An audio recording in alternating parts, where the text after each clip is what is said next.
The movie commenced with 6 parasitic creatures creeping into a factory one night. As one of them made its way into a room, it ascended where a married couple slept. To their astonishment, it entered the ear of the man, Kamore, causing him to groan in pain.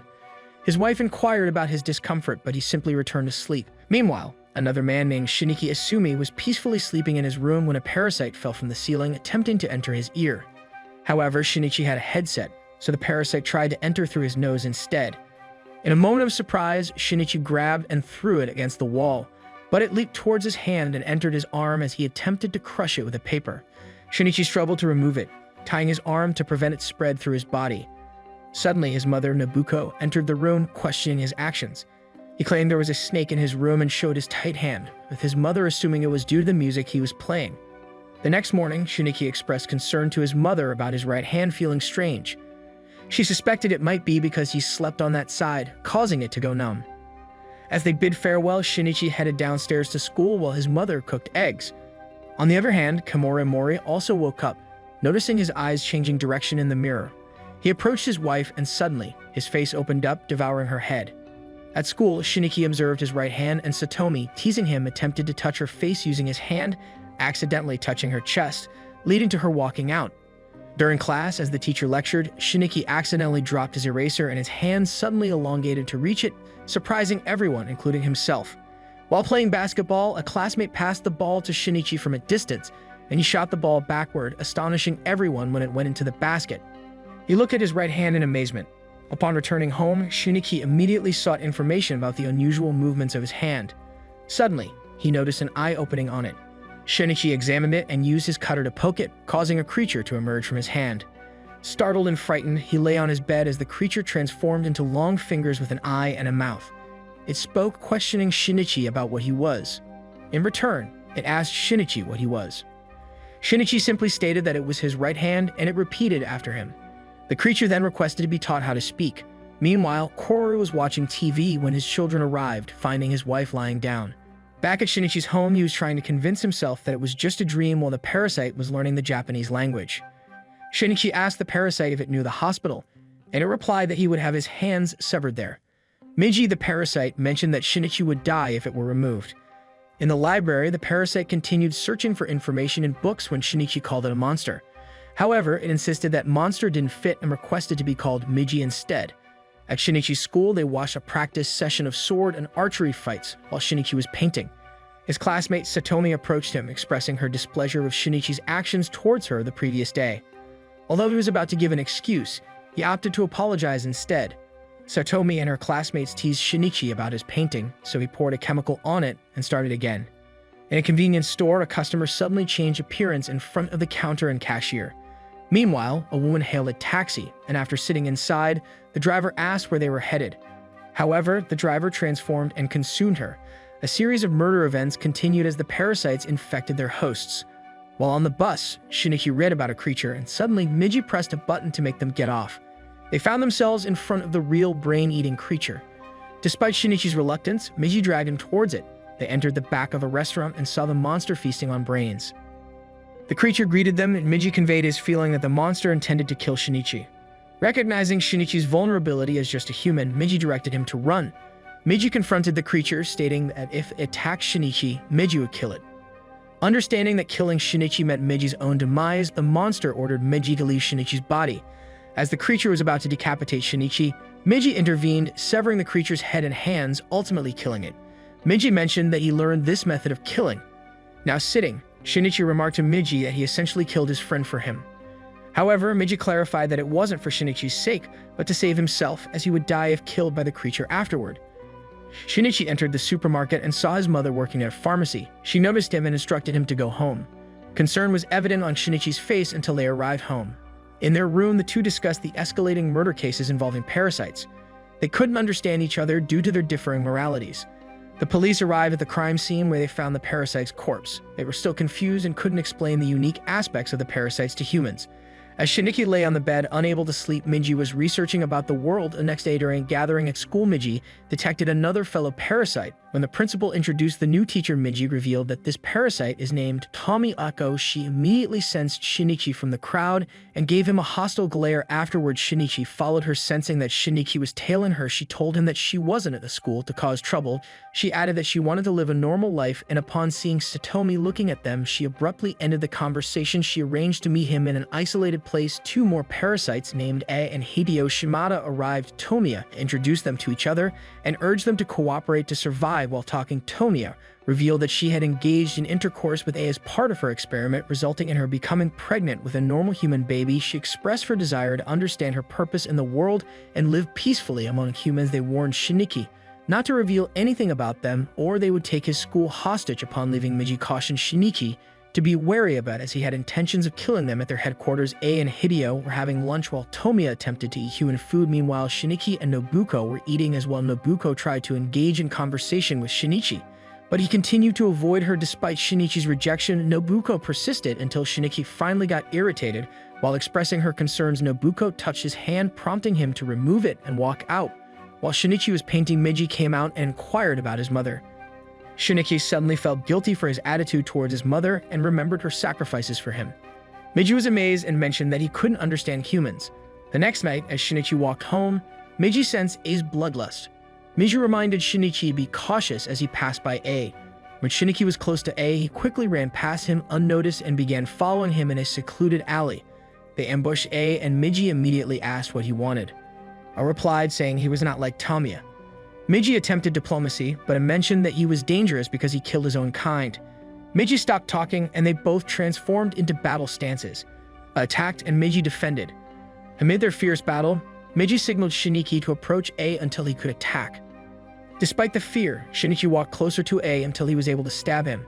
They killed A, who couldn't believe in the teamwork of a human and an alien. Shinichi's stomach flipped, and he ran home to vomit. Miji wondered about his behavior, so Shinichi explained that he acted this way because he had killed a person.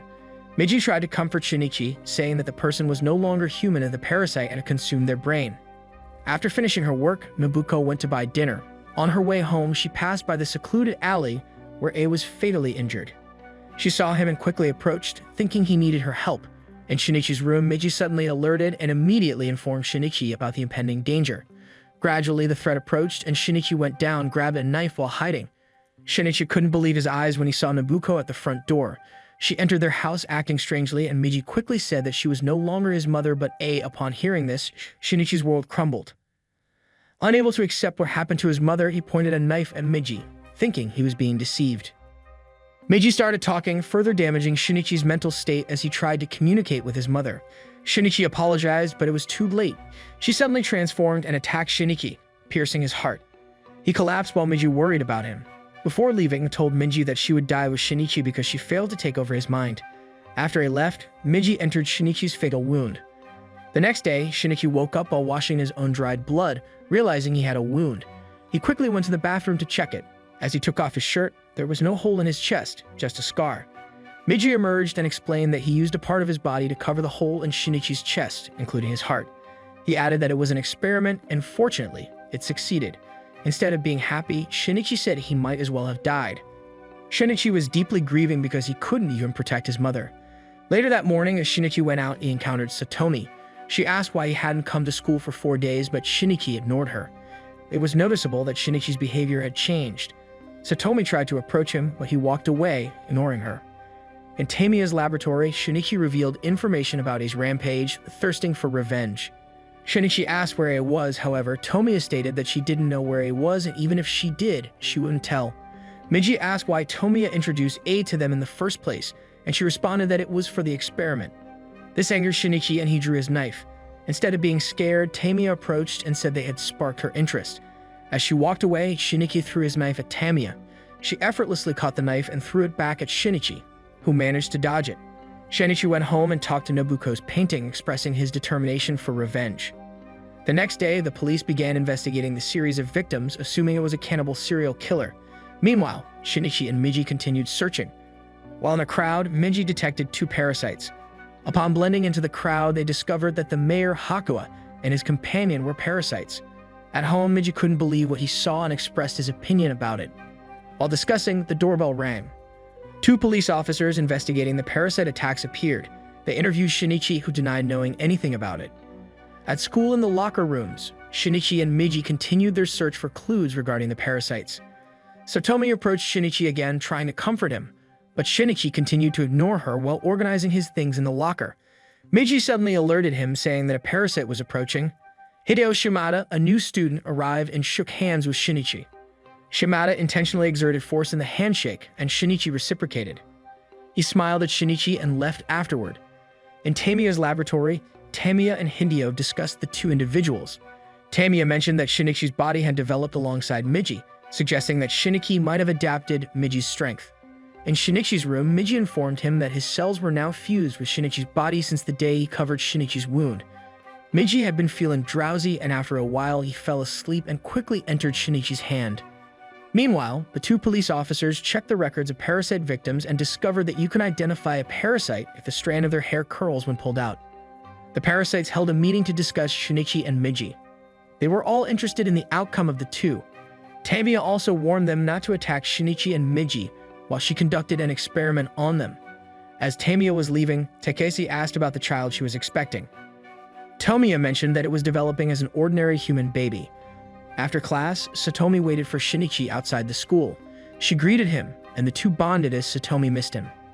After a long time, Shinichi smiled again. When they went out to the market, Shinichi noticed an injured dog. Despite the danger, he took the poor dog only to find out it was already dead. Realizing it was lifeless, he threw it in the trash and said it was just meat. Satomi was shocked by his actions and questioned if he was truly Shinichi because he had changed a lot. At school, the principal noticed Tamiya's pregnancy, so he invited her to his office to inform her about taking maternity leave. When Tamiya arrived home, her parents were waiting, having been informed by the school about her pregnancy. Although welcomed by her parents, Tamiya continued walking without acknowledging them. After a while, her mother sensed that it wasn't Tamiya anymore, left with no choice. The next day, Tamiya attacked her parents. Shinichi went to talk to Tamiya, who was packing her things. They discussed the coexistence of parasites with humans. During their conversation, Tamiya explained that her fellow parasites didn't need to consume humans to survive, and even Hideo wasn't a problem for them because he had successfully adapted. Meanwhile, in Satomi's art class, Hideo served as their model. One of their classmates adjusted Hideo's pose while observing him. She jokingly remarked that he didn't seem human and plucked a hair from Hideo. Upon seeing Hideo's hair, she noticed it curled and she screamed. The whole class was alarmed, as it was an indication that Hideo was a parasite. Hideo began counting each student while they backed away in fear. In the laboratory, Miji's sense is strong bloodlust, prompting them to quickly leave as Hideo approached the group of students. Satomi threw a chemical flask at his head, causing irritation and a rampage inside the classroom. Amid the chaos, Shinichi rushed to the location upon sensing it. Arriving there, he witnessed numerous student casualties, leading to a panic attack. Luckily, Miji managed to calm him down while hiding in a locker. Satomi was sensed by Hideo and attacked. Trying to escape, she got hit. Just as Hideo was about to strike her, Shinichi arrived in the nick of time. During their confrontation, Tamiya appeared and threw a laboratory-made explosive. Shinichi quickly grabbed Satomi, and they leaped off the building. He rushed her to an ambulance for immediate treatment. The police entered the school, but Hideo overpowered and eliminated them. Miji conveyed to Shinichi that he senses that Hideo is still alive. Shinichi then immediately goes to a building from a distance and targets Hideo. In response to Hideo's threat, Miji transformed into an arrow, and Shinichi, using a metal rod, defeated Hideo from a distance. Tamiya bid farewell to Shinichi, mentioning she needed to disappear because she was pregnant. She provided the address of A and departed. The police found the hole Shinichi had created in the wall during their investigation. The next day, Shinichi wasted no time and swiftly went to his location. Now inhabiting Nobuko's body unnoticed, Shinichi led him to a deserted bridge. Upon arriving at the location, Miji stopped Shinichi as he suddenly felt sleepy, and they needed to retreat. However, Shinichi was determined to seek revenge. Miji transformed into a sword before dozing off. Fortunately, Shinichi had already infused Miji's strength, speed, and reaction time. He confronted A alone, exchanging attacks. As he closed in for the finishing blow, however, when he approached, it pretended to be Nobuko, halting Shinichi suddenly. Attacked Shinichi while he was off guard. Nobuko's motherly instincts kicked in, diverting his attack. A bewildered gave Shinichi a chance to finish him. Afterwards, Shinichi, looking at his mother's lifeless body, thanked her for saving him. Meanwhile, Takashi won the mayoral election while the two police officers cooperated with the special forces at the parasite's headquarters. A mysterious man, seemingly the boss, targeted Shinichi. Likewise, Shinichi resolved to eliminate all parasites one by one. Staring out of the window, a mysterious man outside captured a photo of Shinichi, and the movie ends, hinting at part 2.